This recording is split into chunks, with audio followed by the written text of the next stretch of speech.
मेरा नाम धर्मेंद्र चौबे है। मैं शिक्षा शास्त्री द्वितीय सत्रार्थ का छात्र हूँ। मेरा विषय है व्याकरण शिक्षण। महर्षि पाणिनि और पतंजलि के मतानुसार व्याकरण शब्दानुशासन है। इससे भाषा का रूप व्यवस्थित होता है। महर्षि पतंजलि ने भी महाभाष्य में इसे शब्दानुशासन कहा है। हेमचंद्र ने कहा है, व्याकरण का नाम भाषा पर अनुशासन रखना। इस प्रकार हेमचंद्र के मतानुसार व्याकरण शब्दानुशासन है। व्याकरण शब्द वि आ क्री धातु ल्युट प्रत्यय करने के करके योग का योगफल है व्याकरण, जिसका तात्पर्य है व्याक्रियन्ते व्युत्पाद्यन्ते अनेन इति साधु शब्द व्याकरण।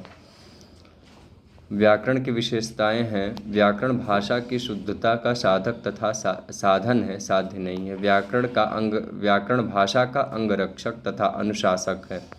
व्याकरण वास्तव में शब्दानुशासन ही है। भाषा की मितव्ययिता भी व्याकरण से होती है।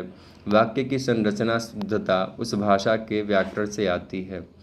व्याकरण शिक्षण की आवश्यकता।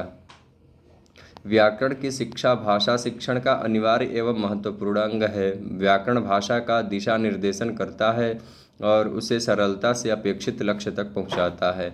व्याकरण के नियमों का ज्ञान छात्रों में मौलिक वाक्य संरचना की योग्यता का विकास करता है। भाषा की मितव्ययिता के आधार हेतु व्याकरण के नियमों का ज्ञान आवश्यक है। छात्रों में भाषा शुद्ध लिखने बोलने के कौशल का विकास करती है। भावों की स्पष्टता भाषा पर निर्भर है और भाषा की शुद्धता व्याकरण पर। व्याकरण भाषा का संगठन करता है।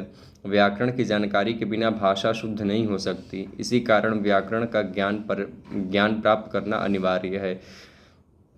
व्याकरण शिक्षण के उद्देश्य। व्याकरण शिक्षण के प्रमुख उद्देश्य हैं विद्यार्थियों को विविध ध्वनियों का ज्ञान देना, व्याकरण के द्वारा विद्यार्थियों में रचना तथा सृजनात्मक प्रवृत्ति का विकास करना, चार कौशल पढ़ना लिखना बोलना तथा सुनना, विद्यार्थियों को शुद्ध भाषा का प्रयोग सिखाना, विद्यार्थियों को शुद्ध बोलने लिखने तथा पढ़ने की प्रेरणा देना, विद्यार्थियों में ऐसे क्षमता उत्पन्न करना जिससे कि वे कम से कम शब्दों में शुद्धतापूर्वक अपने भावों का अभिव्यक्ति कर सके, साथ ही उनमें ऐसे योग्यता उत्पन्न करना जिससे कि वे भाषा की अशुद्धता को समझ सके और उनमें भाषा को परखने की शक्ति का विकास करना, विद्यार्थियों को भाषा से संबंधित नियमों का ज्ञान प्रदान करना और उनको भाषा का प्रयोग करना, विद्यार्थियों को शुद्ध उच्चारण की शिक्षा प्रदान करना।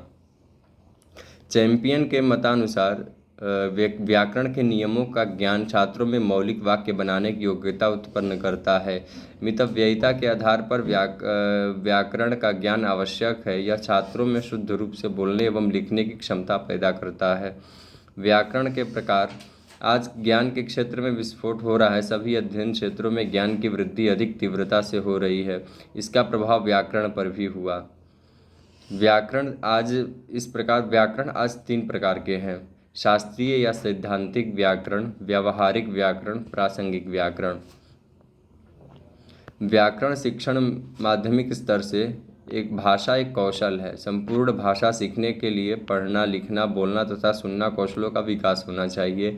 इस प्रकार भाषा एक क्रियात्मक विषय है। शुद्ध आदर्श निरंतर प्रयोग और अभ्यास ही भाषा सीखने के आधार हैं।